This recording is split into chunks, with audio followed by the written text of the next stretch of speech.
¿Fueron solo carteros de lujo que preservaron a Aristóteles o innovadores que lo superaron? ¿Cómo transformaron los filósofos islámicos el legado griego por completo? ¿El libro de Al-Ghazali, La incoherencia de los filósofos, realmente acabó con la filosofía?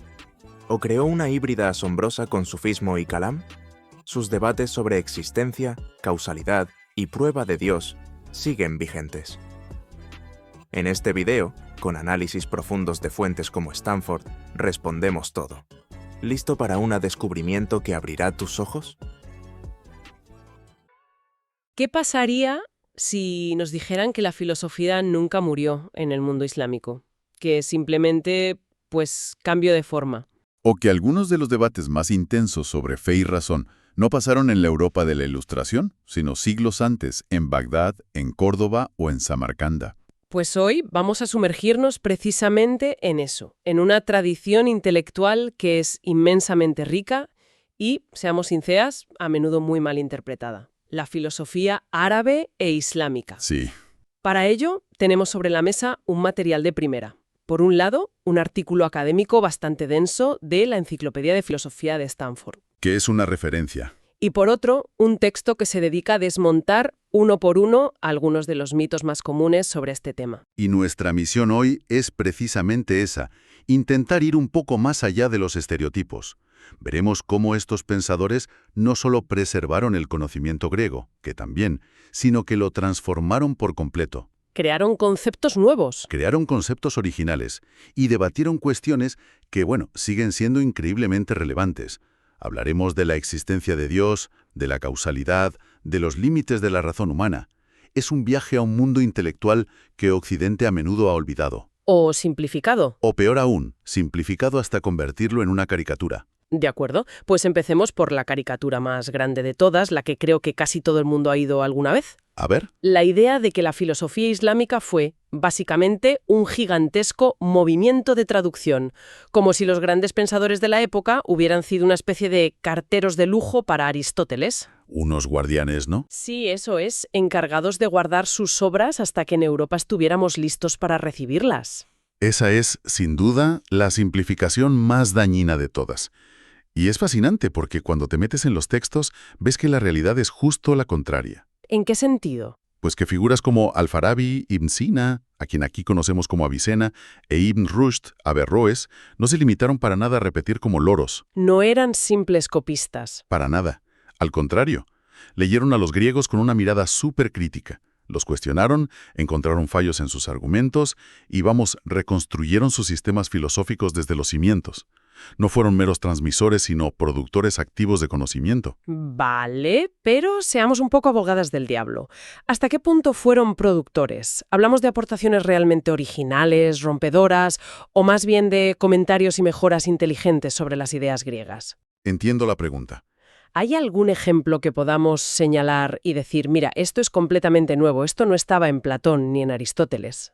Por supuesto, y es un ejemplo que lo cambia todo.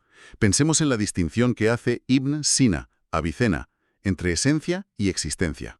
Suena muy abstracto. Lo es, pero quédate con la idea.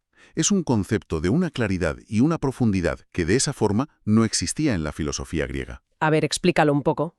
Él plantea que en todo ser creado, en ti, en mí, en una mesa, su esencia, o sea, lo que esa cosa es, su definición, es distinta del hecho de su existencia, de que realmente esté ahí.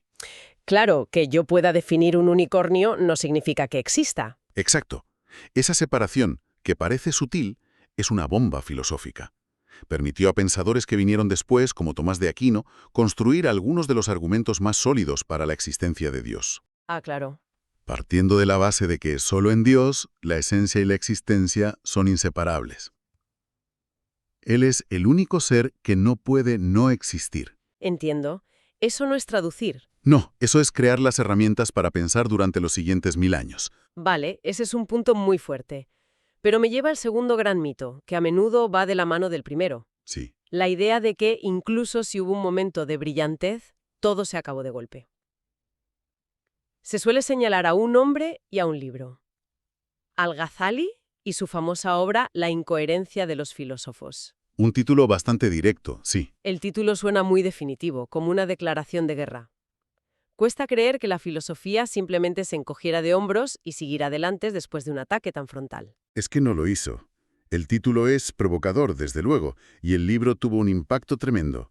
Pero la idea de que Al-Ghazali mató a la filosofía es otro error de perspectiva. ¿Por qué? Porque lo que hizo no fue destruirla, sino forzarla a transformarse. La filosofía no murió, cambió de cauce. Se adaptó. Se adaptó. Es cierto que la línea puramente racionalista, la que seguía a Aristóteles, se debilitó en algunas partes del mundo islámico, sobre todo en Al-Ándalus. Pero el pensamiento filosófico continuó con una vitalidad asombrosa, fusionándose con otras corrientes riquísimas, ¿Cómo cuáles? pues como el sufismo, el misticismo islámico y el kalam, que es la teología especulativa. O sea que, en lugar de un asesinato, fue más bien una hibridación forzosa. La filosofía tuvo que buscar nuevos aliados para sobrevivir. Precisamente. Y de esa hibridación surgieron cosas asombrosas. De hecho, la filosofía floreció con una fuerza increíble en el mundo islámico oriental, en Persia, en el Imperio Otomano, siglos después de la supuesta muerte a manos de Al-Ghazali. Siglos después. Sí, sí. Pensemos en la escuela iluminista, la Ishtirakiyya, de Suhrawardi. Es una síntesis fascinante de racionalismo y experiencia mística directa. O en la sabiduría trascendente de Mulla Sadra, ya en el siglo XVII, que es uno de los sistemas metafísicos más complejos que se han creado jamás. Vaya. La crítica de Al-Ghazali no fue un golpe mortal.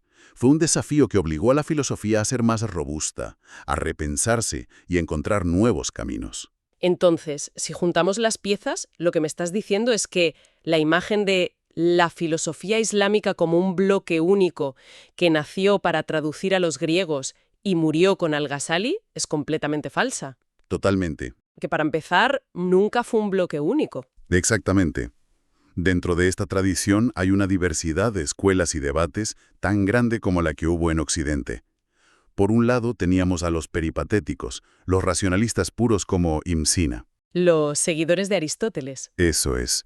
Por otro, a los ishrakís o iluministas como Suhrawardi, que decían que la verdad última no se alcanza solo con la lógica, sino también con la intuición, con la experiencia espiritual. Vale, dos polos opuestos. Y no solo eso, incluso encontramos a filósofos naturalistas con tendencias casi materialistas, como Abu Bakr al-Razi, que era un personaje increíblemente polémico. O sea, un espectro muy amplio. Amplísimo. El debate entre estas corrientes era tan profundo y sofisticado como el que se dio mucho después en Europa entre racionalistas y empiristas. Y me imagino que con toda esa diversidad de escuelas racionalistas, místicos, casi materialistas, el choque de trenes estaba asegurado. Desde luego. ¿Cómo lidiaban con la tensión fundamental, la que siempre aparece en cualquier tradición religiosa? La fe contra la razón. Ese era, sin duda, el campo de batalla principal. Y si analizamos las fuentes, podemos identificar tres posturas principales sobre el papel que juega el intelecto humano para alcanzar el conocimiento religioso. ¿Tres posturas? En un extremo del espectro, teníamos una postura increíblemente radical, la que defendía que la razón es suficiente por sí misma. Suficiente.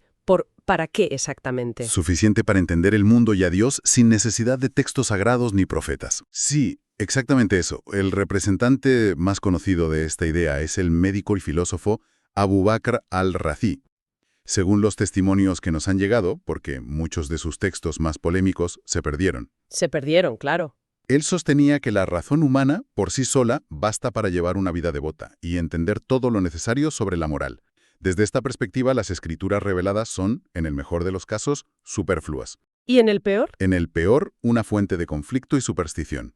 Es una postura de una audacia brutal para el siglo X. Brutal, sí. En el otro extremo, supongo, estaban los que decían que la razón no servía para nada en estos asuntos y que solo la fe importaba. Correcto. Esa es la tercera posición, la que defiende que la razón es insuficiente. Sostiene que una fuente religiosa, una revelación, es absolutamente indispensable para tener cualquier conocimiento verdadero sobre Dios. Sin la guía divina, la razón humana está perdida en la oscuridad. Entiendo. Pero la postura más interesante, y la que adoptaron la mayoría de los grandes filósofos, es la que se sitúa en un tenso punto intermedio. La que dice que la razón es necesaria, pero no suficiente. Justo. Este era el terreno de juego de gigantes como Al-Farabi e Ibn Sina. Su visión era que la razón puede descubrir por sí misma ciertas verdades fundamentales, que Dios existe, que es uno, que es perfecto. Lo básico, digamos. Sí, pero para el conocimiento completo, especialmente sobre cómo debemos vivir o cómo organizar una sociedad justa, se necesita la guía de la revelación, traída por un profeta. La razón te lleva hasta la puerta del palacio, pero es la revelación la que te da la llave para entrar. Hay una idea de Al-Farabi que mencionan las fuentes y que me ha dejado pensando. Dime. La de que la humanidad se divide en 3 clases según su capacidad intelectual, y que a cada una se le persuade de una forma distinta, a la élite filosófica con la prueba demostrativa, a una clase intermedia con la dialéctica y a la gran mayoría con la retórica. Ah, sí. Suena increíblemente pragmático, sí, pero también terriblemente elitista, ¿no? ¿Cómo se justificaba esa jerarquía? ¿No implicaba que la verdad real estaba reservada solo para unos pocos y que la mayoría vivía con una versión light? Planteas la objeción clave. Y es una tensión que recorre todo su pensamiento. Para Al-Farabi no se trataba tanto de ocultar la verdad, como de traducirla. Traducirla. Sí, él creía que las verdades filosóficas más profundas son abstractas y muy complejas. Las escrituras sagradas, desde su punto de vista, eran precisamente esa traducción, una forma de expresar esas verdades a través de metáforas, símbolos e historias que fueran accesibles y persuasivas para la mayoría. La verdad es una, pero se viste con diferentes trajes según la audiencia. Exacto. Pero tienes razón, la implicación es que hay una jerarquía en la comprensión. Y esto nos lleva directamente a uno de los problemas más importantes de toda la tradición, el de la interpretación o ta'wil. Claro, porque si los textos sagrados son metáforas, ¿quién decide qué es literal y qué es una metáfora? Esa es una pregunta con unas consecuencias enormes. Enormes. Y aquí, de nuevo, el debate era intenso. Al-Ghazali, por ejemplo, que a menudo es visto como un literalista, en realidad tenía una postura muy racional. Ah, ¿sí? Argumentaba que se debe interpretar de forma metafórica cualquier pasaje cuya lectura literal lleve a una contradicción o a una imposibilidad racional. Pon un ejemplo. El ejemplo clásico son las descripciones antropomórficas de Dios.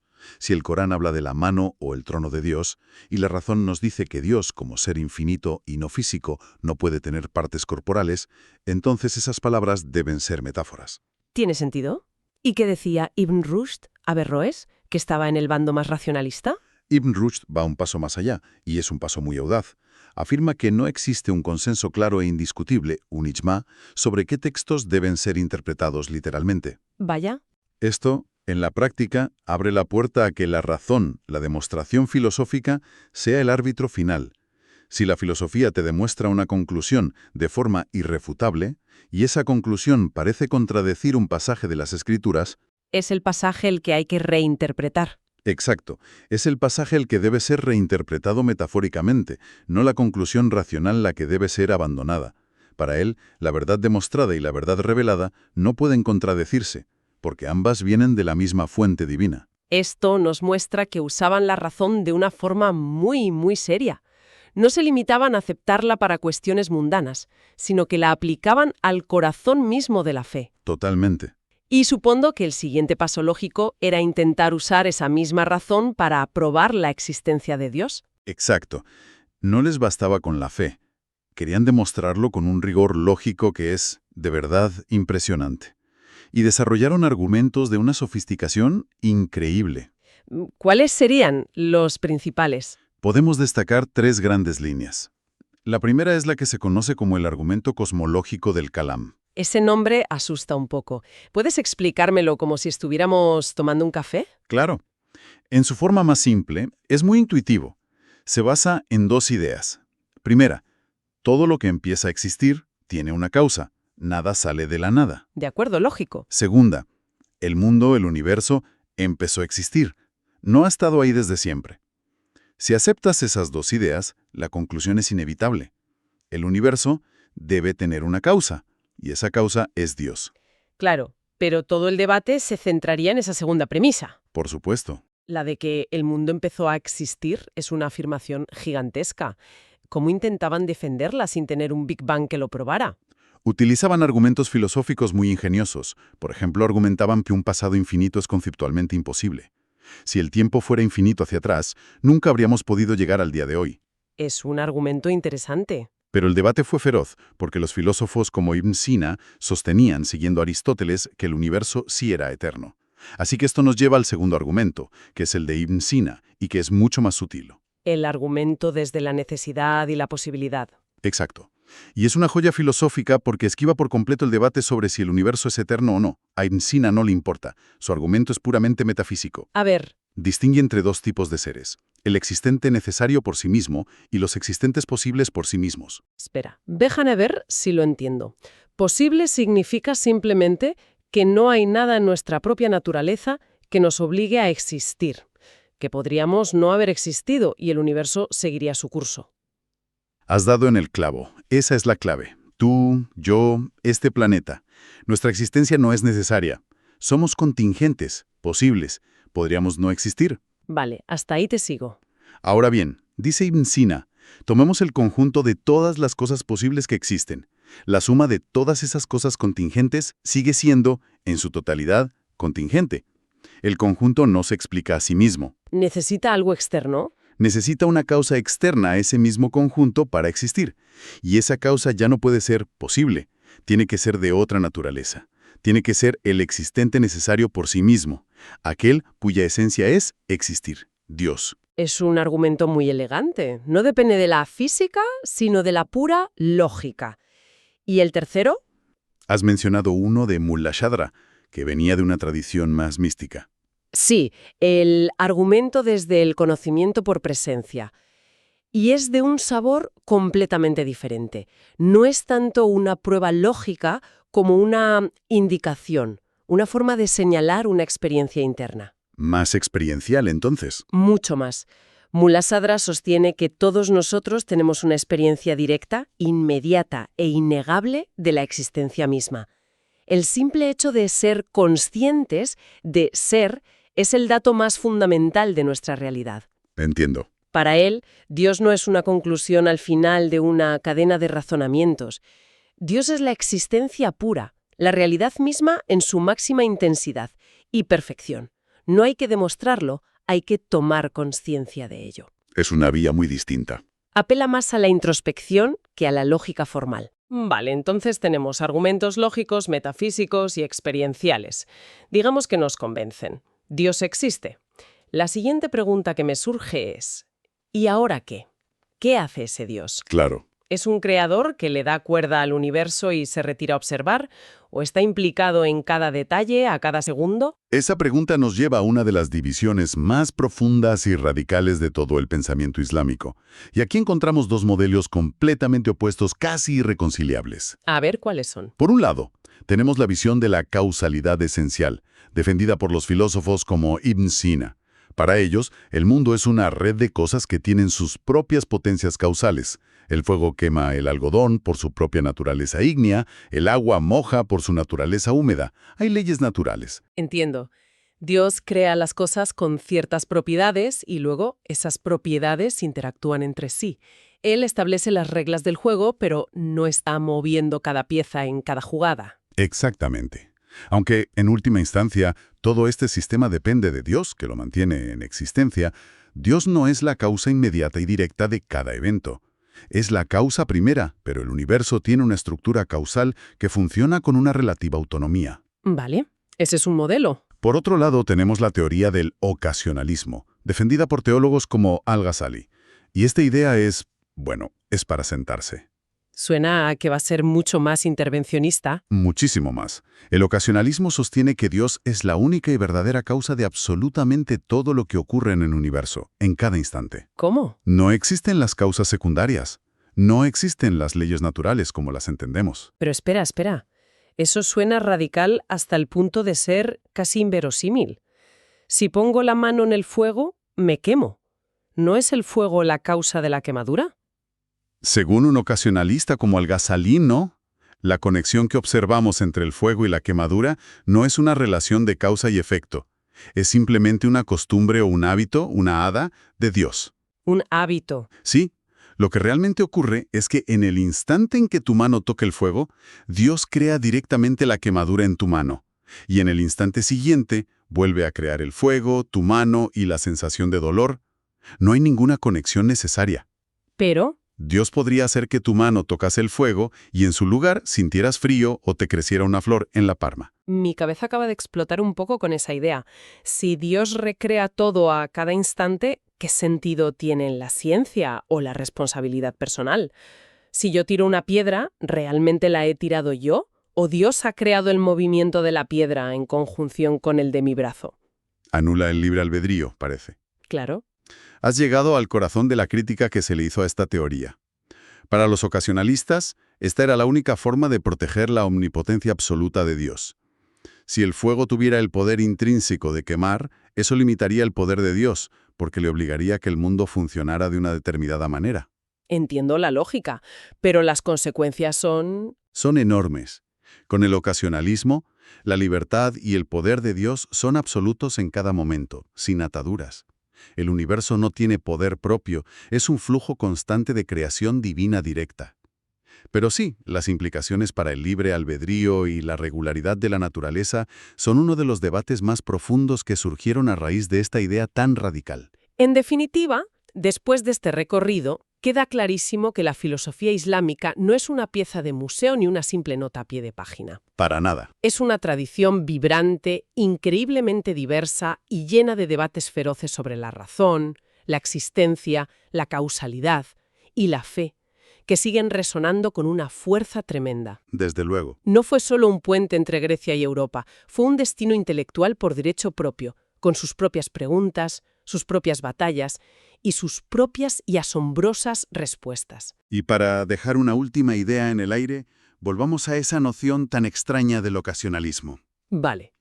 La idea de que lo que llamamos leyes de la naturaleza no son más que los hábitos de Dios. Si tomáramos esa idea en serio por un momento, esto plantea una pregunta fascinante. ¿Qué sería entonces un milagro? Pues... Quizás no sería una violación de las leyes naturales, sino simplemente Dios decidiendo actuar de una manera inhabitual por un instante. Y, llevándolo un paso más allá, ¿qué implicaría eso sobre nuestra confianza en la ciencia? Si la ciencia se basa precisamente en la regularidad de esas leyes, ¿qué pasa si esas leyes no son necesarias, sino que dependen de una voluntad que podría cambiarlas en cualquier momento sin previo aviso? Bienvenidos a este análisis a fondo. Hoy nos metemos con un auténtico titán del pensamiento, una figura del siglo X cuya sombra, es que llega hasta hoy. Hablamos de alguien que, según dicen en Occidente, solo le supera en influencia el mismísimo Aristóteles. Y es una comparación que igual se queda hasta corta. ¿Ah, sí? Sí, porque no hablamos solo de un filósofo, hablamos de Ibn Sina, que aquí en Europa se le conoció como Avicena, y era un polímata, pero en el sentido más amplio de la palabra. Fue el médico más importante de su tiempo, científico, lógico. Su canon de medicina, fíjate, fue el libro de texto en las universidades europeas 600 años. 600 años, es una locura pensar en algo así. Una locura. Pero lo que nos trae hoy aquí, por lo que hemos estado viendo, no es solo su currículum, que es impresionante, es su ambición. Quería construir un sistema que lo explicara todo, literalmente todo. Exacto. No se conformó con, digamos, comentar a los griegos. Su proyecto era mucho más radical. Es como si hubiera cogido todo el software de pensamiento griego, que estaba un poco disperso y con contradicciones, y lo hubiera relanzado con una actualización brutal, pero en árabe. Un sistema científico, coherente, que buscaba explicarlo todo, desde el movimiento de los planetas hasta la revelación de un profeta. Hasta la revelación de un profeta. Ahí está. Y esa es la clave de nuestro análisis de hoy. ¿Quién era el hombre capaz de algo así? Y sobre todo, ¿cómo construyó, hace 1000 años y con una vida de película, un sistema que intentaba explicar científicamente incluso a Dios? Vamos a ello. Para empezar hay que situarse. Nace sobre el 970, cerca de Bujará, que hoy sería Uzbekistán. Y Bujará, no era un sitio cualquiera, era un centro cultural en plena ruta de la seda, poder de la dinastía persa de los samánidas. Claro, un hervidero. Y según su autobiografía, que es nuestra fuente principal, tuvo una educación de élite. Ya. Pero él mismo le quita un poco de hierro. Dice que aprendió muy rápido el Corán, las mates, y que con la filosofía tuvo que seguir por su cuenta porque sus maestros, se le quedaban cortos. Vaya, hay un punto de orgullo ahí, ¿no? Desde luego. Y de una mente que iba a otra velocidad, claro. Y aquí llega esa anécdota que parece, sacada ni una leyenda. La que lo cambia todo en su vida. Totalmente. Con unos 18 años, no más, Le llaman para tratar al emir de Bujará. Estaba enfermo, nadie lo curaba, Y llega Avicena ahí. y lo cura. Y como recompensa, no pide ni oro ni tierras, pide acceso a la biblioteca real. Espera, frena ahí. Un chaval de 18 años no solo cura a un emir al que los médicos de la corte daban por perdido, sino que lo primero que se le ocurre es ir a una biblioteca. Sueña un poco a historia de origen de superhéroe, ¿no? ¿Hay que tomarlo al pie de la letra o hay algo de autobombo ahí? Es una pregunta buenísima. Y probablemente sea una mezcla. Pero lo que él cuenta revela cómo se veía a sí mismo. Describe esa biblioteca como un palacio lleno de salas, cada una para una ciencia, con libros que, y cito, nunca había visto antes ni volvió a ver después. ¡Qué pasada! Y afirma que en poco tiempo no solo lo leyó todo, sino que lo asimiló y lo superó. Es su manera de decir, me descargué todo el conocimiento humano y a partir de ahí empecé a construir el mío. Me descargué la biblioteca. Me gusta la imagen. Pero esa etapa, digamos, idílica se le acaba pronto. Sí, en el 999 hay un cambio de poder, tiene que huir, y ahí empieza su vida de nómada, de intelectual a sueldo, básicamente. Y eso es fundamental para entenderle, ¿no? Que no fue un académico encerrado en su torre. Para nada, su vida fue un caos de intrigas políticas, huidas, búsqueda de mecenas. Pasó por las cortes de Yurhan, Ray, Hamadán, sirviendo a distintos emiros como médico y muchas veces como consejero político, como visir. Claro, la ciencia era poder, Exacto, era una herramienta de prestigio. lo que hace que su productividad sea todavía más alucinante, porque las historias de cómo escribía son increíbles. Se dice que dictaba su obra magna, La curación, de memoria, sin libros. Y mi favorita, que compiló otra de sus grandes obras, La Salvación, a ratos, mientras iba a caballo en una campaña militar. A ver, mientras yo apenas puedo mandar un WhatsApp andando, este hombre escribía filosofía al galope. Eso sí que es multitarea. Bromas aparte, estas historias, aunque seguro que están exageradas, apuntan a algo muy real. No es que tuviera memoria fotográfica sin más, es que había interiorizado tanto el sistema filosófico que podía, reconstruirlo y ampliarlo mentalmente, casi a voluntad. Era su sistema operativo. Y así, en ese caos, es donde produce la mayor parte de su obra. Exacto. Hasta que al final encontró algo de paz en Isfahán, sus últimos años, donde murió en 1037. Hablemos de esa obra, porque no solo es que escribiera mucho, es que escribió de formas muy distintas. Creó un formato que lo cambió todo. Sí, su gran innovación fue perfeccionar la Summa Filosofía. La Suma, que vendría a ser como el manual definitivo del universo, ¿no? Es una definición perfecta. La idea de un solo libro, o una obra que lo explica todo de forma ordenada, Sistemática. desde por qué cae una piedra. Hasta el propósito del alma. Eso es. Y su ejemplo más bestia es Al-Shifa, la curación. Que no es la curación del cuerpo. No. Es la curación del alma de la ignorancia. Es una enciclopedia monumental. 22 volúmenes de lógica, ciencias naturales, matemáticas, metafísica. Es Aristóteles, pero revisado, corregido y muy ampliado por él. Pero entendió que no todo el mundo se iba a leer 22 tomos. Era consciente de su público. Exacto, fue un gran comunicador. Hizo versiones más cortas, como La Salvación, o incluso una introducción a su filosofía en persa para un mecenas que no leía bien el árabe. Y al final de su vida se volvió más experimental. ¿Experimental en qué sentido? Pues por un lado escribió obras como La filosofía oriental, que ya no era una enciclopedia, sino que se centraba en los puntos de debate donde él no estaba de acuerdo con la tradición. Y por otro, su última gran obra, Indicaciones y advertencias, tiene un estilo casi críptico. No te da las respuestas, te da pistas para que tú, como estudiante, pienses y llegues a las conclusiones. O sea que pasó de escribir el libro de texto a diseñar el gimnasio mental. Exacto. Y no solo eso, también escribió alegorías místicas sobre el viaje del alma, poemas para memorizar lógica, medicina. Quería que su sistema, su visión del mundo, llegara a todos, que fuera la nueva cosmovisión por defecto. Vale, pues vamos al núcleo de ese sistema. Después de leer todo esto, me queda una duda. ¿Avicena era un conservador que quería ordenar el saber antiguo o era un radical que quería reinventarlo? ¿Cuál era su ambición real? Yo diría que era un radical con apariencia de conservador. Su proyecto tenía como 3 grandes tareas. La primera, como decíamos, organizar todo el saber en su sume, darle estructura. Pero la segunda, y aquí está lo revolucionario, era actualizar la filosofía. Depurarla, quieres decir. Mucho más que eso.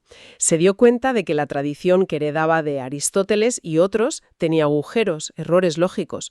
Su misión era repararla, completarla, convertirla en un sistema lógicamente hermético que explicara de verdad toda la realidad. Y al hacer eso, imagino que añadió cosas nuevas. Campos de estudio enteros. El más importante, el análisis racional de la vida religiosa. Fenómenos como la profecía, los milagros, las visiones. Él dijo, esto no está fuera de la ciencia. Son fenómenos del mundo y la razón debe poder explicarlos. Eso es muy audaz. Audaz es poco. Y nos lleva a la tercera tarea, que es la base de todo. ¿Cómo sabemos que lo que sabemos es verdad? Su teoría del conocimiento. Claro. Para él, todo conocimiento se basa en dos cosas: formar conceptos claros con definiciones y afirmar verdades con silogismos, con razonamiento lógico. Y aquí es donde mete un concepto que a mí de verdad me ha volado la cabeza. La idea del HATS. Sí, es su gran aportación. A ver, un silogismo tiene premisas y una conclusión. La pieza mágica que las conecta es el término medio. La mayoría tenemos que buscarlo, pensar. Pues Avicena dice que hay una facultad especial en la mente, el HATS, que es la capacidad de intuir ese término medio al instante, de ver la conexión de golpe. Un ejemplo para que quede claro. Piénsalo como un detective genial. Tienes 3 pistas, barro en una alfombra, un billete de tren y un loro que repite bigotes. Vale. La mayoría nos bloqueamos, pero el detective de repente lo ve. Tiene un flash. El término medio es un revisor de tren con bigote que tiene un loro. Ese ajá instantáneo, esa intuición lógica, eso es el HATS. Una especie de superpoder intelectual. Justo. Y él dice que no todos lo tenemos igual. Hay gente con poco HATS y gente con un HATS extraordinario. Y en el nivel más alto, el extremo de la escala, está el profeta. Ah, claro. El profeta tiene un HATS tan potente que puede captar no un término medio, sino todos los términos medios de todo el conocimiento, de golpe o casi de golpe. Espera un momento. Esto es rompedor, porque hoy tendemos a poner la ciencia y la fe en cajas separadas. Él está diciendo que la revelación profética no es algo mágico o sobrenatural, es el funcionamiento a pleno rendimiento de una facultad intelectual humana. Exactamente. Un profeta es básicamente un genio a nivel cósmico. ¿No le quitaba eso magia a la religión? Totalmente. Le quitaba la magia y ponía en su lugar un modelo científico. Desmitifica la revelación. Para él, la inspiración de un poeta, el éxtasis de un místico o la revelación de un profeta no son cosas de naturaleza distinta. Son distintos grados de intensidad de la misma capacidad, la de conectar con la fuente del conocimiento, lo que él llama el intelecto agente. ¿Y esa conexión es algo pasivo? Como sintonizar una radio y ya. No, y eso es clave. No es un acto místico de esperar. El alma tiene que prepararse, estudiar, purificarse. Requiere método empírico. Los sentidos recogen datos, el cerebro los procesa y la lógica te permite subir de lo particular a lo universal. Solo un alma entrenada puede tener esas intuiciones. Si la clave es esa capacidad de la mente, entonces supongo que entender el alma, la mente humana, era su obsesión. Era la columna vertebral de todo. Su psicología es de una finura asombrosa para la época. No habló solo del alma racional en abstracto, hizo un mapa detallado de todas las facultades, desde las más básicas, las vegetativas, hasta las animales, donde describió los 5 sentidos externos y, aquí viene lo bueno, 5 sentidos internos que localizó en distintas partes del cerebro. ¿Sentidos internos? ¿Te refieres a la imaginación y eso? Exacto. Describió la facultad que recibe imágenes, la que las guarda, la memoria, la que las combina para crear cosas nuevas, la imaginación. Creó un modelo cognitivo completísimo, la base de la neurociencia filosófica durante siglos. ¿Y todo ese mapa de la mente para qué le servía? Para construir su metafísica del alma racional, una vez que tienes un modelo científico de cómo funciona la mente, lo usas para explicar racionalmente cosas que antes eran solo de fe. Usó este marco para defender la inmortalidad del alma, para explicar los sueños proféticos, las visiones, incluso por qué la oración puede ser eficaz. Mm. Y la parte más social de la religión, las leyes, los rituales, ¿dónde encaja eso? Lo integró en su filosofía práctica. Para Avicena, la ley de un profeta no son mandatos arbitrarios de Dios, es una legislación diseñada por la mente más perfecta posible para organizar la sociedad de la forma más óptima. La ley religiosa es, en esencia, filosofía aplicada. Entonces, al final, todo este sistema gigantesco, tan abstracto, tiene un propósito muy concreto, muy humano, diría. Absolutamente. El corazón de su pensamiento es un humanismo radical. Nos dice que nuestra alma racional, nuestro verdadero yo, no es algo terrenal y corrupto, es de la misma naturaleza que las inteligencias celestiales, pura luz intelectual. Y nuestro deber en el cosmos es desarrollar ese intelecto al máximo. Y la felicidad, entonces, es el conocimiento. La felicidad suprema, en esta vida y en la otra, es la actividad pura de la contemplación intelectual. La vida ética, seguir las normas, cuidar el cuerpo, todo eso son herramientas. Son el entrenamiento para que el intelecto pueda funcionar sin trabas y contemplar la verdad. Una ética humanista dictada por una visión científica del cosmos. ¡Qué pasada! Sí, sí. Es increíble. Un edificio intelectual tan completo, un sistema que daba una explicación racional para casi cualquier pregunta, desde cómo vemos hasta para qué sirve un profeta. Un sistema tan potente y bien argumentado que se convirtió en la cosmovisión dominante en el mundo islámico durante siglos. Y cuando llegó a Europa por España y Sicilia, provocó un terremoto intelectual. A partir de él, todo el mundo, musulmanes, judíos o cristianos, tenían que enfrentarse a Avicena, para aceptarlo, para refutarlo o para adaptarlo. Su sombra es inmensa, lo que nos deja con una idea final para darle vueltas, ¿no? El gran proyecto de Avicena fue demostrar que la razón no se opone a la fe. Al contrario, es la herramienta perfecta para explicarla y entenderla en profundidad.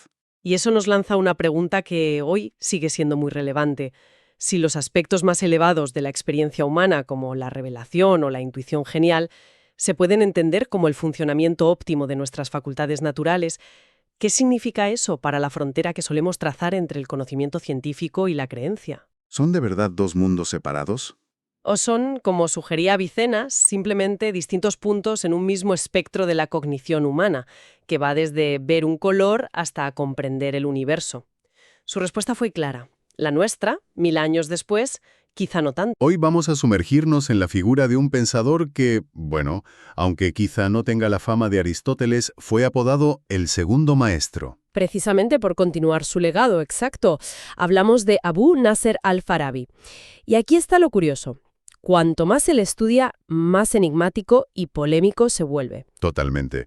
Hablamos de un intelectual del siglo X que lo abarcó todo. Lógica, política, metafísica, hasta fue uno de los teóricos musicales más importantes de la historia.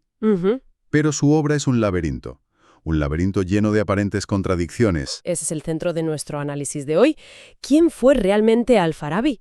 ¿Un fiel seguidor de los griegos? ¿Un innovador radical? ¿O ambas cosas a la vez? Y sobre todo porque un filósofo de hace más de 1000 años está generando debates tan encendidos en el mundo académico actual. Para guiarnos, tenemos un material de primera, el extenso artículo sobre él de la Enciclopedia de Filosofía de Stanford, que es un mapa excelente porque no solo nos muestra el territorio conocido, sino que señala muy claramente las zonas inexploradas y sobre todo los puntos calientes. Donde los académicos siguen discutiendo a día de hoy. Efectivamente. Perfecto. Pues nuestra misión es desentrañar esas contradicciones, entender por qué su legado es un campo de batalla intelectual y ver qué podemos aprender de un hombre que intentó reconciliar la razón pura con la fe revelada. En un mundo tan complejo como el nuestro, además. Pues eso. Vamos a desgranar esto. Venga. Antes de meternos de lleno en sus ideas, ¿Sí? Situemos al personaje. Sí, un poco de contexto. Nació sobre el 870 en Farab, en el actual Kazajistán, y murió cerca del 950 en Damasco. Tras pasar gran parte de su vida en Bagdad, que en ese momento era, el epicentro cultural del mundo islámico. Y ya desde el principio empiezan los misterios. Fíjate que incluso su origen étnico, si era persa o turco, ha sido motivo de debate. Es un detalle que casi parece una metáfora de su obra. Desde el primer dato ya nos encontramos con incertidumbre. Totalmente. Lo que sí sabemos es que tuvo dos pasiones que lo definieron. La filosofía, especialmente la lógica de Aristóteles, y la música. Su gran libro de la música es una obra monumental, pero monumental. Combina teoría matemática, física de los sonidos y una reflexión filosófica profundísima sobre el poder de la música. Tengo la impresión, no sé si es cosa mía, de que su nombre suene mucho más últimamente. ¿A qué se debe esta explosión de interés por un filósofo del siglo X precisamente ahora? Esa es una pregunta clave. La fuente señala que desde la década de los 80 ha habido un esfuerzo enorme por redescubrirlo. Ah, o sea que es algo relativamente reciente. Sí, se han publicado nuevas ediciones críticas y traducciones de sus obras, textos que antes eran inaccesibles. Y claro, al poder leerlo con más rigor, han aflorado todas estas tensiones. Las contradicciones de las que hablábamos. Exacto, las que antes pasaban desapercibidas. Cada nuevo texto es como una nueva pieza de un puzzle increíblemente complejo. Y según leo, uno de los mayores problemas para resolver ese puzzle es que no tenemos ni idea del orden en el que escribió sus obras. Ese es el gran obstáculo, ya mucho más explosiva, que es el centro del debate actual. A ver, la pregunta que se hacen muchos es, ¿y si las contradicciones son deliberadas? ¿Y si Al-Farabi escribía de forma diferente según a quién se dirigía? Espera. ¿Cómo que escribía de forma diferente?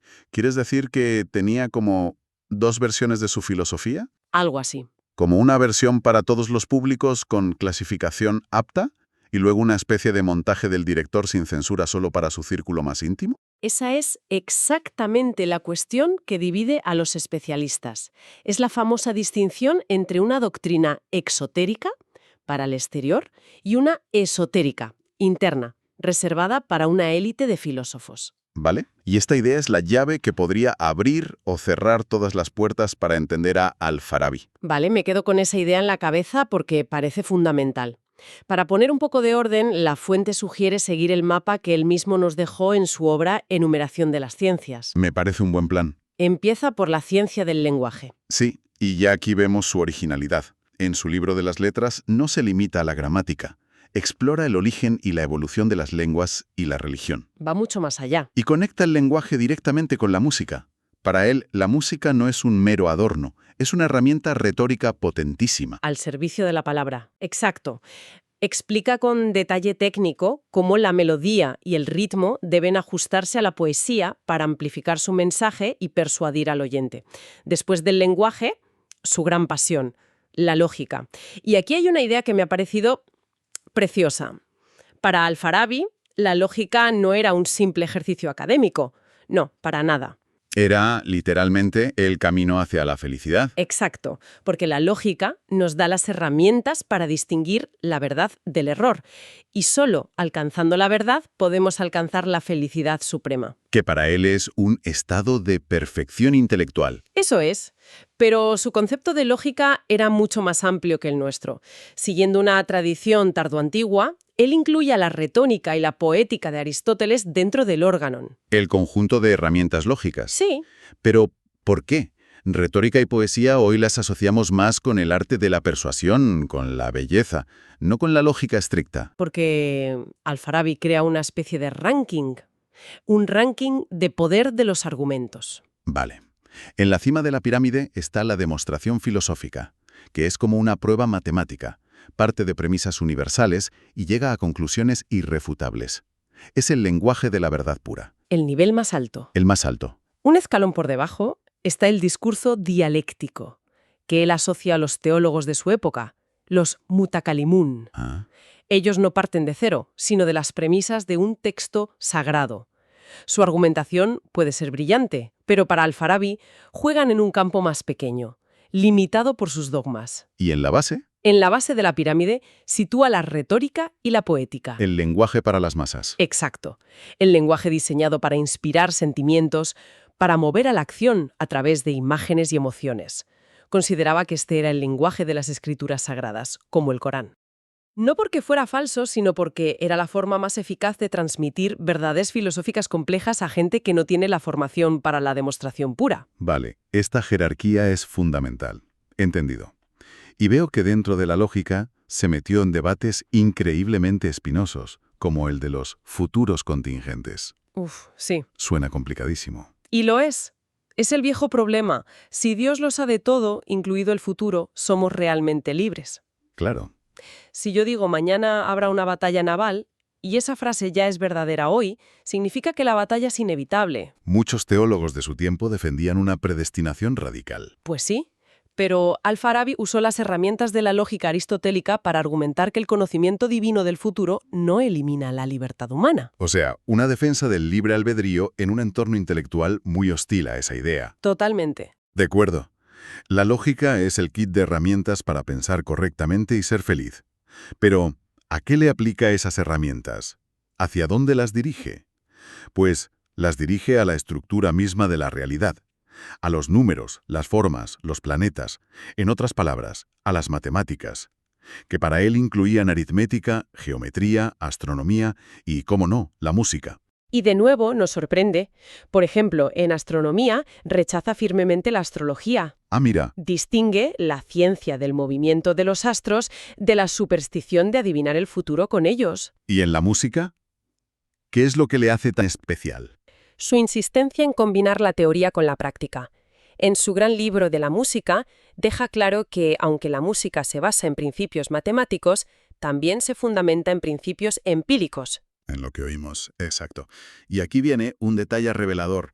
Para él, en última instancia, el oído es el juez supremo, incluso si contradice una regla matemática abstracta. ¿Puedes darme un ejemplo? Me cuesta imaginar que el oído contradiga a las matemáticas. Claro, él era perfectamente consciente de que un semitono, la distancia entre un do y un do sostenido, por ejemplo, no es exactamente la mitad matemática de un tono entero. Es una sutileza acústica. Es una sutileza que un oído entrenado percibe, pero que la matemática pura y simple no refleja. Darle la primacía a la experiencia sensible, al oído, sobre la teoría pura, es una postura increíblemente moderna. Desde luego. Incluso inventó un sistema de notación para ritmos, algo muy avanzado. ¿Entendido? Después de las matemáticas, Sumata nos lleva a la física, que en su época era la filosofía de la naturaleza. Veo que la fuente destaca aquí su análisis del cuerpo humano. Sí, en un texto donde defiende a Aristóteles frente a las críticas del médico Galeno. Pero lo fascinante no es el detalle médico, sino la analogía que construye. A ver. Establece un paralelismo directo entre la estructura jerárquica del cuerpo humano, gobernado por el corazón, la estructura del cosmos, gobernado por el primer motor. Y la estructura del estado ideal, gobernado por el filósofo rey. Eso es. Todo el universo, desde nuestro cuerpo hasta la ciudad perfecta, comparte el mismo diseño jerárquico. Y esto nos lleva al estudio del alma, a la psicología. El gran debate aquí, según la fuente, es sobre cómo conocemos. ¿Cómo pasamos de ver sillas concretas a entender el concepto universal de silla? Esa es la pregunta del millón en la filosofía del conocimiento. Claro. El conocimiento es algo que construimos desde abajo, abstrayendo a partir de los datos de nuestros sentidos, como diría un aristotélico puro, Ok. o es más bien algo que recibimos desde arriba, una especie de iluminación o un archivo que nos descargamos de una inteligencia cósmica superior, el llamado intelecto agente. ¿Qué sería la lectura más neoplatónica? Exacto. Es la tensión de siempre en su obra. ¿Construimos o recibimos? Y la fuente cita a un académico, Richard Taylor, que propone una solución intermedia. Muy sutil, además.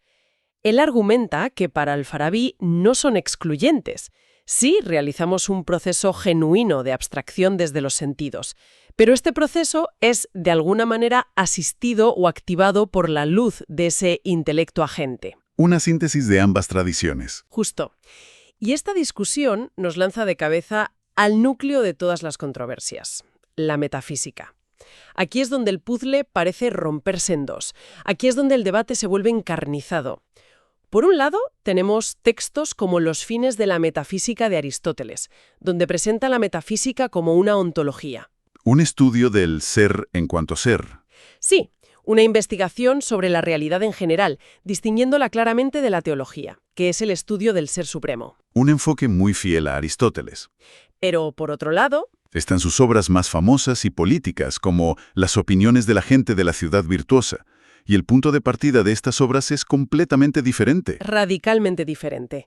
No empiezan con un análisis del ser, empiezan con una descripción grandiosa del universo como una emanación jerárquica que fluye desde un primer ser.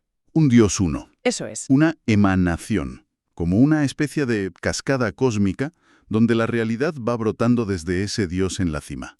Esa es una visualización perfecta y va creando distintos niveles de existencia a medida que se aleja de la fuente. Es un modelo claramente neoplatónico, no aristotélico. Claramente. Y lo más impactante es que, como decíamos antes, la estructura de su ciudad ideal, que describe en la segunda parte del libro, es un calco exacto de esta estructura cósmica. Pero, entonces, ¿cuál de los dos es el verdadero Al-Farabi? ¿El aristotélico que estudia el ser o el neoplatónico que describe un universo emanado de Dios? Parecen dos filósofos distintos viviendo en la misma persona. Exacto. Y aquí es donde chocan frontalmente las dos grandes escuelas de interpretación. La tradicional, que intenta armonizar ambas posturas, y la llamada straussiana, de los seguidores de Leo Strauss. ¿Y para ellos? Para estos últimos, toda esta metafísica neoplatónica de la emanación podría ser una fachada. Una fachada. ¿Una fachada para qué? Eso suena intelectualmente deshonesto, ¿no? Bueno, esa es la pregunta del millón. Los straussianos no lo llamarían deshonestidad, sino prudencia filosófica. Vale. Sostienen que era una forma de presentar sus ideas políticas, que eran muy radicales y potencialmente peligrosas, de una manera que fuera aceptable para las autoridades religiosas. Sería la prueba definitiva de su doble discurso. El esotérico, su pensamiento real, más aristotélico y racionalista, para la élite, y el exotérico, la fachada neoplatónica y religiosa, para las masas. Y para complicarlo todo aún más, la fuente menciona que un académico, Marwan Rashid, ha puesto en duda que una de las obras clave para esta interpretación neoplatónica sea realmente suya. La armonización de las opiniones de los dos sabios. Esa. Sí. Si ese texto, que intenta forzar la compatibilidad entre Platón y Aristóteles, no es de Al-Farabi, el castillo de naipes neoplatónico se tambalea. Seriamente. Es un debate académico en plena ebullición, sin una respuesta definitiva. Y me imagino que esta incertidumbre sobre su metafísica tiene un impacto brutal en cómo entendemos su ética y su política. Un impacto directo y demoledor. Sobre su ética, lamentablemente se conservan muy pocos textos. Pero la clave, la pieza que podría resolver el enigma, está en una obra perdida. Su comentario a la ética Nicómaco de Aristóteles. Esa misma. Una obra perdida. Entonces, ¿cómo sabemos lo que decía? No la tenemos, pero filósofos posteriores, sobre todo de Al-Ándalus, como Averroes, la leyeron y nos cuentan lo que decía.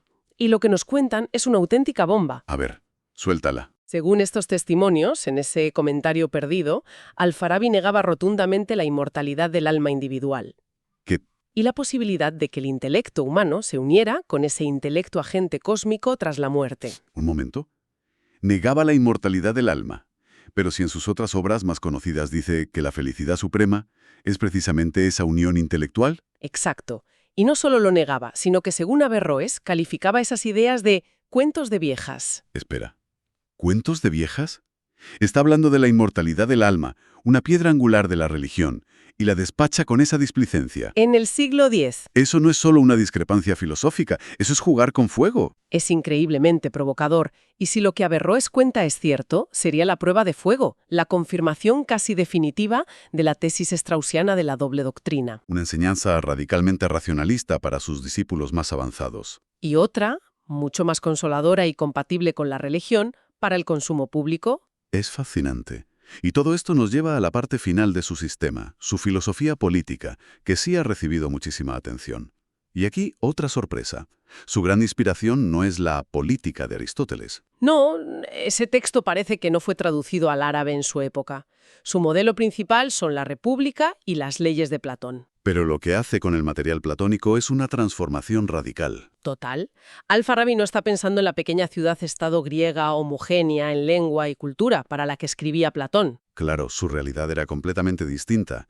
Está cogiendo el plano de Platón para una pequeña villa y tratando de adaptarlo para construir el rascacielos de un imperio multicultural. Y multirreligioso, como el califato abasí. Es una adaptación de una ambición intelectual extraordinaria. Y se ve perfectamente en cómo reinventa la figura del gobernante. Toma al rey filósofo de Platón y lo fusiona con la figura del profeta. Creando al gobernante filósofo profeta. ¿Y por qué necesita esa fusión? Porque entiende que para legislar en una comunidad cuya identidad se basa en una revelación religiosa, como el Islam, el líder necesita la autoridad de un profeta. Claro. Pero, y esto es lo crucial para Al-Farabi, la ley que este líder revela no puede ser arbitraria ni contraria a la razón, debe ser la traducción de las verdades universales descubiertas por la filosofía. En forma de leyes, historias y símbolos accesibles para todos. Es su gran intento de construir un puente entre la Atenas de la razón y la Jerusalén, o la Meca de la revelación. Entonces, después de este recorrido, ¿qué imagen nos queda? Ya no veo a un simple segundo maestro que sigue a Aristóteles. No, desde luego. Veo a un arquitecto audaz que construye un sistema filosófico propio lleno de tensiones, pasadizos secretos y quizás hasta una doble fachada. Un sistema que, como hemos visto, todavía estamos descifrando. La fuente lo deja muy claro. Queda un trabajo inmenso por hacer. Hay que editar y traducir más textos, resolver estas controversias. La imagen completa de Al-Farabi está emergiendo ahora. Y es infinitamente más rica, compleja y provocadora de lo que se pensó durante siglos. Para terminar, me quedo con una idea. El gran reto de Al-Farabi fue adaptar una filosofía política pensada para una comunidad pequeña y homogénea a la realidad de un imperio global y diverso.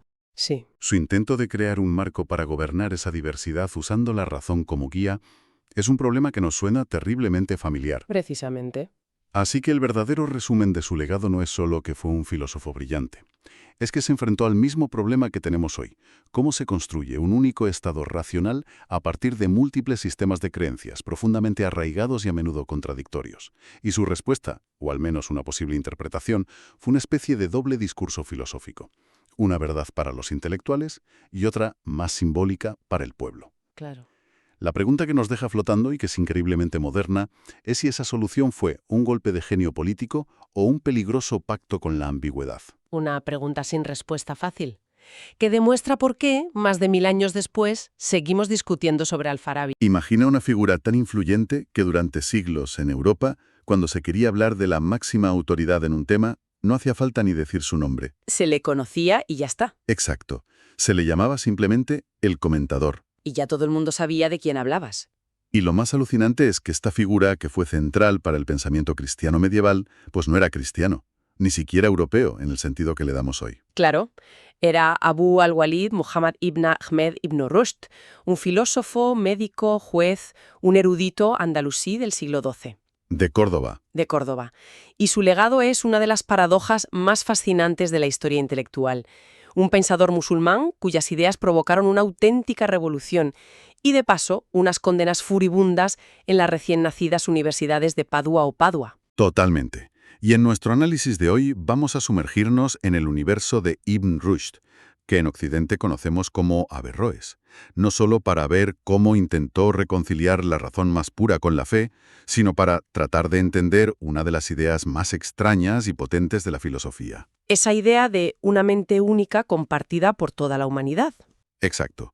Y, por supuesto, por qué sus escritos, que casi se olvidaron en el mundo islámico, se convirtieron en una auténtica bomba de relojería intelectual en Europa. Es que su proyecto vital fue de una ambición colosal. No quería simplemente entender a Aristóteles. Quería restaurarlo en su forma más pura y demostrar que su filosofía era el sistema perfecto para comprender la realidad. Una empresa que le trajo fama. Y muchísimos problemas, sí. Pues empecemos por el principio. ¿Quién era este hombre, más allá de los títulos? ¿Cómo era esa Córdoba del siglo XII que le vio nacer? Nació en 1126 en una Córdoba que ya no era la gran capital del califato, pero seguía siendo un centro cultural de primerísimo orden.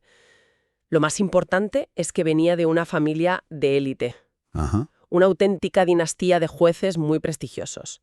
Su abuelo y su padre fueron cadíes mayores de la ciudad. Él, pues, estaba destinado a seguir esa tradición. Y lo hizo, ¿no? Y lo hizo, sí. Llegó a ser un jurista y un juez muy respetado. O sea, que tenía la vida resuelta. Un trabajo estable, prestigioso. ¿De dónde le viene entonces esa obsesión casi febril por la filosofía griega? Por un pagano de hace más de 1000 años. Esa es la clave. Era su verdadera pasión. Y tuvo la suerte, o la habilidad, de vivir en un momento crucial. Cuando tenía unos 22 años, una nueva dinastía, los almohades, tomó el poder. Vale. Eran reformistas, con un interés inicial en volver a las fuentes del Islam. Pero su segundo califa, Abu Yaqub Yusuf, era un hombre cultísimo. un bibliófilo fascinado por la filosofía. Y ahí se cruzan sus caminos. Exacto. Fue él quien, tras una conversación con Ibn Rushd, le encargó la tarea que definiría su vida: escribir comentarios claros y accesibles sobre todas las obras de Aristóteles. El propio califa se lo encarga. Eso es increíble. Es como si hoy el presidente del gobierno le pidiera a un juez que escribiera una guía completa de la física cuántica para todos los públicos. Tal cual. La leyenda cuenta que el califa le dijo algo como: «Me quejo de lo oscura que es la expresión de Aristóteles. Ojalá alguien pudiera interpretar estos libros y hacerlos más accesibles». Y a partir de ahí, Ibn Rushd se lanzó un proyecto monumental. Le ocuparía décadas. Décadas. Y no se conformó con un solo tipo de explicación, claro. Aquí es donde nace el apodo, el comentador. Por lo que veo, no fue un trabajo menor. Creó todo un sistema. Un sistema de 3 niveles, de hecho. Para principiantes, escribía resúmenes muy breves, casi epítomes. Para un nivel intermedio, componía paráfrasis, donde explicaba las ideas de Aristóteles con sus propias palabras. Reordenando el material para hacerlo más lógico, supongo. Justo. Y luego, para los expertos, se lanzaba a los comentarios literales, que eran larguísimos, muy detallados, analizando el texto frase por frase.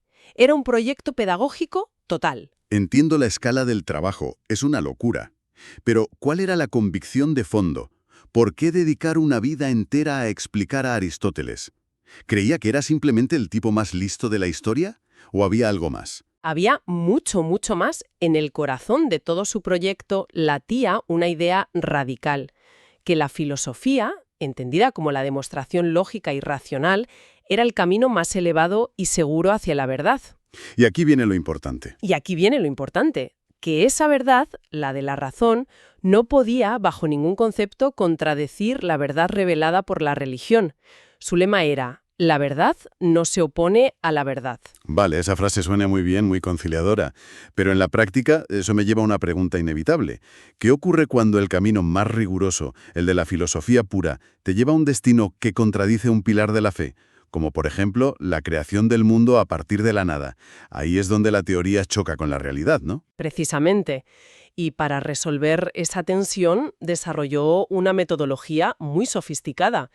Siguiendo a Aristóteles, él sostenía que no todos los argumentos tienen el mismo valor. Ni están dirigidos al mismo público. Entiendo. La demostración filosófica, basada en la lógica pura, en premisas irrefutables, era el nivel superior, accesible solo a una élite intelectual capaz de seguir razonamientos complejos. Solo eso conduce a la certeza absoluta. ¿Y para el resto de los mortales qué hay? Pues para la gran mayoría, el Corán y la ley islámica utilizan otros métodos, como la dialéctica, que parte de premisas que son solo probables, y la retórica, que busca persuadir a través de las emociones y de ejemplos. O sea, Para Ibn Rushd, estos métodos también son válidos y conducen a la verdad, pero de una forma adaptada a la capacidad de cada uno. se me ocurre una analogía.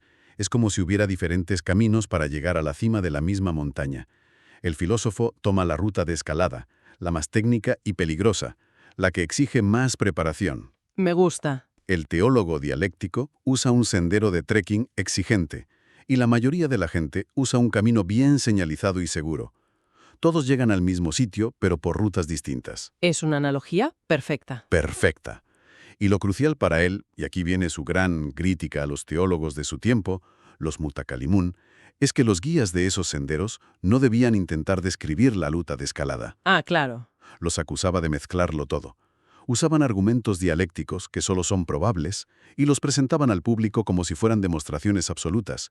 Y eso, en su opinión, creaba una confusión teológica enorme y dañaba la fe de la gente sencilla. O sea que su mensaje era zapatero a tus zapatos. La filosofía para los filósofos, la teología para los teólogos, y que cada uno use sus herramientas sin mezclarlas. Justo. Y aquí es donde su aristotelismo estricto le lleva a conclusiones que van a dinamitar el panorama intelectual de Europa. Porque al aplicar la lógica demostrativa hasta el final, llegó a 2 ideas que eran inasumibles para la teología cristiana y judía. La primera, La eternidad del mundo. exacto. Un choque frontal. La Biblia y el Corán empiezan con la creación, con un hágase la luz, Claro, ¿cómo argumentas que el mundo ha existido siempre? con una lógica que él consideraba implacable. El argumento es más o menos así. Dios, la primera causa de todo, es un ser perfecto, eterno e inmutable. Vale. Si Dios es eterno, su acción también debe serlo. Un agente eterno y perfecto no puede estar inactivo y de repente, en un momento concreto, decidir ahora voy a crear el mundo. Porque ese decidir implicaría un cambio en Dios. Exacto. Pasaría de no creador a creador y un ser perfecto no puede cambiar.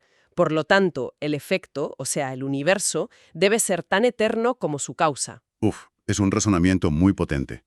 No crea el mundo en el tiempo, sino que lo está causando eternamente fuera del tiempo. Justo. Pero claro, esto pulveriza el relato del Génesis. ¿Y si esa idea ya era una bomba? La siguiente fue directamente un arma nuclear intelectual, la unidad del intelecto. Esta es, sin duda, su tesis más famosa, la más extraña y la que le convirtió en el hereje por excelencia. Y para entenderla hay que partir del problema que intentaba resolver, un problema que ya venía de Aristóteles. A ver, plantéanos el problema. El problema es este. Cuando pensamos en conceptos universales como justicia, triángulo o humanidad, esos pensamientos no son materiales, ¿verdad? Un concepto no tiene peso, ni color, ni está en un lugar concreto del cerebro. De acuerdo. Pero los seres humanos somos individuales, corporales, materiales. Entonces, ¿cómo es posible que un ser material y mortal albergue pensamientos inmateriales y universales? Entiendo el dilema. Es como intentar guardar un archivo de software en una piedra. No son compatibles. Exacto. Y aquí es donde Ibn Rushd se saca de la manga una solución absolutamente radical. Propone que esa capacidad de pensar lo universal, lo que él llama el intelecto material o potencial, no es algo personal, no es mi intelecto o tu intelecto. Entonces, ¿qué es? Es una única sustancia, inmaterial, eterna y separada del cuerpo, que es compartida por toda la especie humana. Espera. A ver si lo he entendido bien. Me estás diciendo que, según él, cuando yo pienso en el concepto de justicia, no estoy usando una facultad de mi alma individual, No, sino que me estoy, no sé, conectando a una especie de nube intelectual, a una wifi cósmica que compartimos todos los seres humanos. la metáfora de la nube o la wifi es sorprendentemente buena. En esencia, sí, es una de las primeras formulaciones de la tesis de la mente extendida.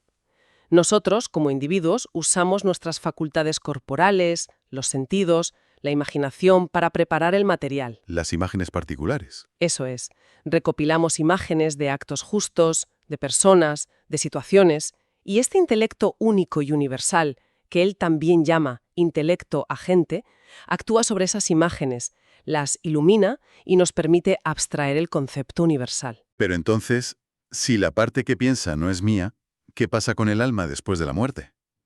Esto tiene una consecuencia devastadora para la idea de la inmortalidad personal. Ahí está la bomba de relojería. La consecuencia lógica es que, si el intelecto es uno para todos y está separado del cuerpo, no hay inmortalidad personal del alma racional. Madre mía. Lo que es individual y corporal muere con el cuerpo. Lo que es intelectual y universal es eterno, pero no es nuestro. Se esfuma la idea de una recompensa o un castigo personal en el más allá, un pilar del cristianismo, del islam y del judaísmo. Entiendo perfectamente por qué esto fue tan explosivo. Destruye la base de la salvación individual. Entonces, con estas ideas circulando, ¿qué pasó? ¿Cómo reaccionaron los diferentes mundos intelectuales que tocó su obra? Pues aquí llega la mayor ironía de su legado. En el mundo islámico, donde vivió y escribió, su influencia directa fue bastante modesta. ¿Se le leyó? Sí, pero su filosofía tan radicalmente aristotélica fue eclipsada por la del filósofo persa Ibn Sina, Avicena, que era más fácil de conciliar con la teología. Pero fuera del mundo islámico, En el mundo judío, su impacto fue inmenso. Figuras como Maimónides lo admiraban profundamente, y sus comentarios se convirtieron en textos de estudio básicos durante siglos. Pero donde realmente estalló todo fue en la Europa cristiana. ¿cómo llegaron sus textos allí? ¿Y por qué causaron tanto revuelo? Llegaron a través de traducciones del árabe al latín, muchas hechas en la península ibérica, y cayeron como una semilla en tierra fértil en las nuevas facultades de artes de las universidades, como la de París. Claro. De repente, los profesores tenían acceso no solo a todo Aristóteles, sino a un comentarista brillantísimo que les ofrecía un sistema filosófico completo, coherente. Se convirtió en lectura obligatoria. Era el comentador. Y con él llegaron sus ideas más polémicas. Claro. Y un grupo de profesores, conocidos como los averroístas latinos, como Siger de Brabante, las adoptaron con entusiasmo. Empezaron a enseñar en sus clases que, desde un punto de vista puramente racional, el mundo es eterno y el intelecto es uno para toda la humanidad. Me imagino la reacción de las autoridades eclesiásticas. Debieron de entrar en pánico. En pánico total. Figuras como Tomás de Aquino, que respetaba enormemente a Averroes como comentarista, pero aborrecía estas conclusiones, escribieron tratados enteros para refutar la idea de un intelecto único. La defensa del alma individual e inmortal se convirtió en una batalla campal filosófica. Vaya. La tensión fue tal que en 1277 el obispo de París condenó formalmente una lista de 219 tesis filosóficas consideradas heréticas. Y muchas de ellas eran puro averroísmo. Así, un juez de Córdoba se convirtió, sin buscarlo, en el villano intelectual número 1 de la Sorbona. Es una ironía tremenda. Y en medio de toda esta metafísica y teología, a menudo nos olvidamos de que también era un pensador político y social. Hay una crítica suya sobre el papel de la mujer en su sociedad que es sorprendentemente moderna. Sí, es un aspecto fascinante. Como no tenía acceso a la política de Aristóteles, comentó la República de Platón, y al hacerlo no se limitó a explicar el texto, lo usó para analizar críticamente su propia sociedad. ¿Y qué dijo? Pues señaló que en las ciudades de su tiempo, al confinar a las mujeres a las tareas domésticas y reproductivas y no permitirles desarrollar sus talentos, la sociedad estaba desperdiciando la mitad de su potencial. Y usa una metáfora muy dura, ¿no? Durísima. Llega a decir que estas mujeres se asemejan con frecuencia a las plantas, que son una carga para la comunidad y una de las causas principales de la pobreza de las ciudades. Una crítica económica y social muy audaz para el siglo XII. Muchísimo. Muestra que su racionalismo no era solo abstracto, sino que lo aplicaba a los problemas concretos que veía a su alrededor. Entonces, si intentamos juntar todas las piezas, ¿qué nos queda de Ibn Rushd? ¿Cuál es su legado final? Es mucho más que un simple comentador. Desde luego, es el símbolo de la confianza absoluta en el poder de la razón humana para llegar a la verdad, sin concesiones.